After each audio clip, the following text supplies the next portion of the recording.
はい、こんにちは。今日はね、光爆式オーバーソウル黒ビナやっていきたいと思います。少し前の白光と同じくシャーマンキングに登場する武装で、ラスボスの朝倉覇王のオーバーソウルですね。これを作って要塞を攻略していきたいということで行ってみましょう。で、黒ビナはベースが黒いので使える部品がいっぱいあるんだけど、ここは合金をベースにしましょうかね。見た目の特徴的なところとしては、やたら長くて大きい鍵爪のついた腕で、今回は腕を動くように作りたいんだけど、どうしよう。とりあえず重量とかの不安があるので、いっぺん仮組みをしていきましょうかね。で、胸のところに持ち霊のスピリット・オブ・ファイヤーっていう炎の精霊の顔がついていて、そこに角がついてるような感じですね。本当はここにマントを羽織ってるんだけど、とりあえず後回しにして、まずはこの段階で動けるかどうか。手で持つには重すぎるまあそれは予想の範疇なので、よく使ってるベアリングホルスターで引っ掛けてみると、普通に動かせますね。むしろまだまだ余裕がありそうな感じかな。よし、仮組みはこれでいいとして、まずは腕を作っていきましょう。動かせる仕組みとしてはベアリングを使えばいいんだけど、普通にくっつけただけだと必要以上にプラプラするので、干渉させたい部分にもベアリングをつけときます。バネみたいな動きをするので、可動域を制限するときに有効な手段ですね。で、角の部分は赤いのでレンガにしときましょうか。耐久度には不安があるんだけど、この辺は飾りなんでね。で、マントは軽量プラスチックにしようと思ってたんだけど、この作りだと自分が動いただけで壊れそうなので、傾斜の方がいいかな。傾斜も壊れやすいんだけど、傾斜は壊れてもまたくっつけることができるんでね。どのみちこの世界には布はないので、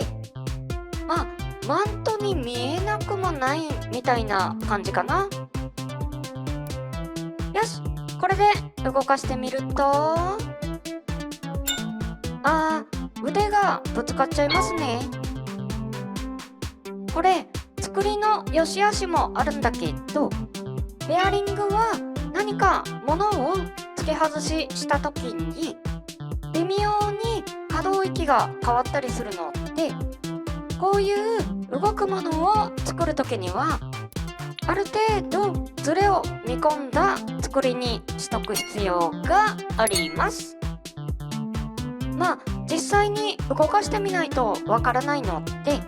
何回も試して調整するしかないですね。で、見た目の特徴として、背中にでっかい棒が2本立ってて、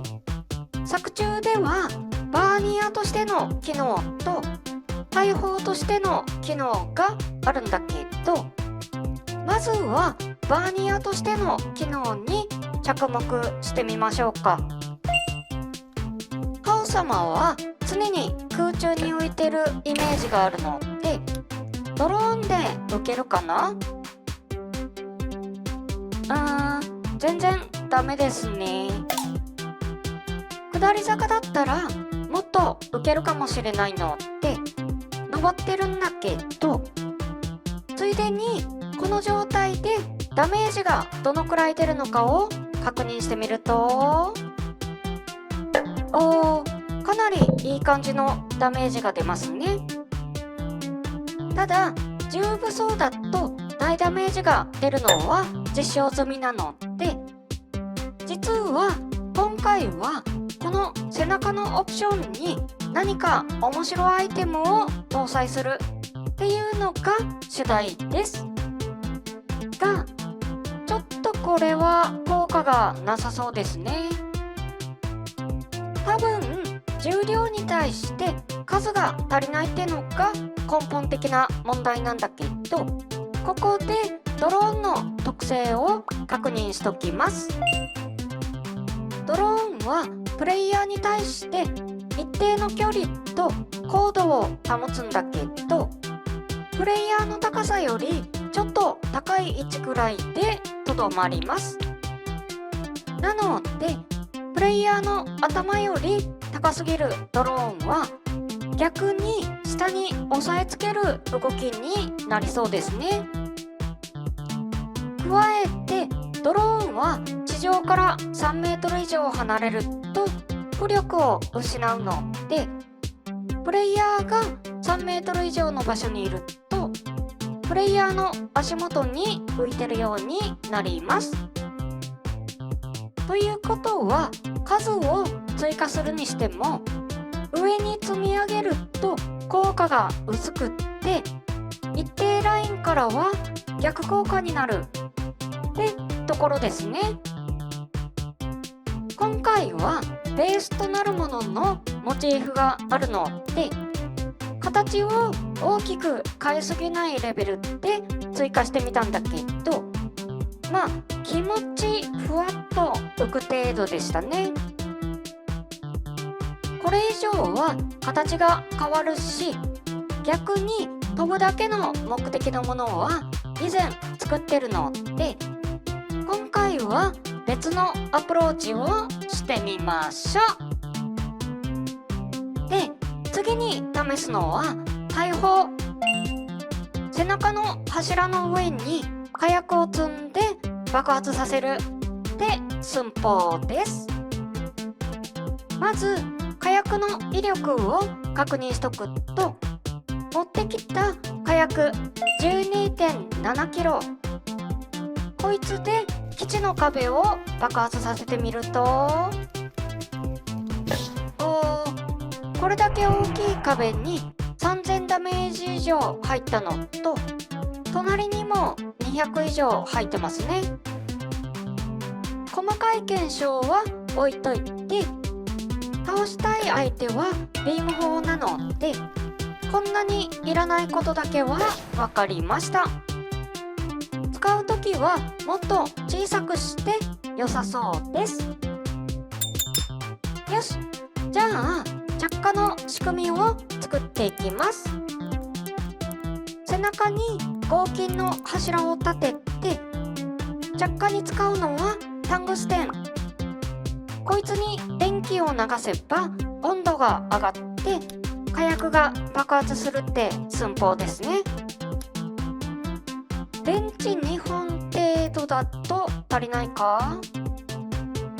10 本だとなんかおかしいな。あ、これ武器のタングステンに電力を食われてますね。間に絶縁体のゴムを挟んどけば大丈夫でしょ。一応ここまで考えてベースを作ってたんだけど、思わぬ設計ミスですねで、通電チェックには LED が便利なんだけど、今回は通電しないことをチェックしたいので、光らない場合が OK ですね。よし、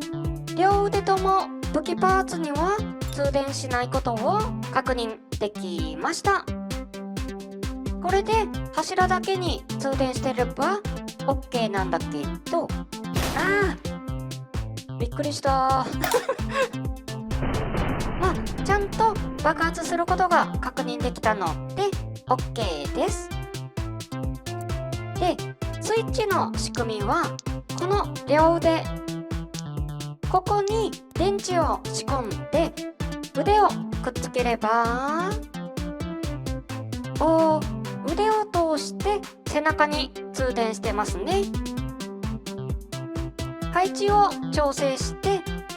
これでちゃんと爆発するか。なんで？ちょっと腕を固定して再確認。ちゃんとタングステンは100度超えてるんだけど、火薬に熱伝導してないですね。さっきは30度いかないくらいで起爆してたんだけどな。念のため草を持ってきても170度あっても引火しないですね。何か見落としがあるかもしれないんだけど、同じようなことは昔もあったので、また神のいたずらかな。実はこの後もいろいろ試してたんだけど、起爆の段階で不安定だと次の段階に進めないので、今回はまた別アプローチで行ってみます。って言ってもね、考えてたネタはあと一つしかないので、こうなったらもう最後の切り札で行くしかないですね。スピリット・オブ・ファイヤー。ハオ様の持ち霊のこの絶大な火力で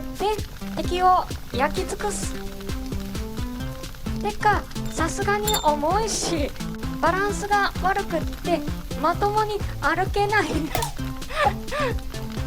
まあこのスピリット・オブ・ファイヤーもそこそこ試行錯誤があったんだけど、本当は熱伝導で柱を熱してビーム砲を焼くっていう作戦だったんだよね。ただ柱が合金の壁に接触してるせいか全然熱が伝わらなくって、しまいには禁断の術として封印してる電動エンジン、これは火力発電の回で見つけた現象なんだけど、この9999度の熱量でもこの大きさの合金にすら十分な熱が伝わらなかったので、これはもう直接焼くしかないなってな結論に至りました。ちなみに部品として使ってるドローンが燃えてる通り、浮いてるドローンも論理的には燃やすことができるはずなんだけど、結構長時間燃やさないと引火しないし、高熱で焼いても消し炭になったりはせずに一定時間燃え続けるだけなので、逆に厄介になりますねまあそんな話をしているうちにビーム砲に引火しました。あとは燃え尽きるまで放置するだけなので、まとめに入りましょうか。ということで正直最終的にはやけくそと言っていいような手段になっちゃったんだけどいろんな挑戦あってこそ次に活かせるってことで、それなりの成果はありました。まあドローンといい火薬といい細かい検証とかははしょっちゃったんだけど、すでに今後応用する予定があるので、その時に改めてやっていこうと思います。で、火薬、あれは思った以上に言うことを聞いてくれなかったので、もっとシンプルなモチーフで火薬を使ってみましょうかね。ということで次回はピストルやっていこうと思います。はい、じゃあ今日はこの辺でバイバーイ。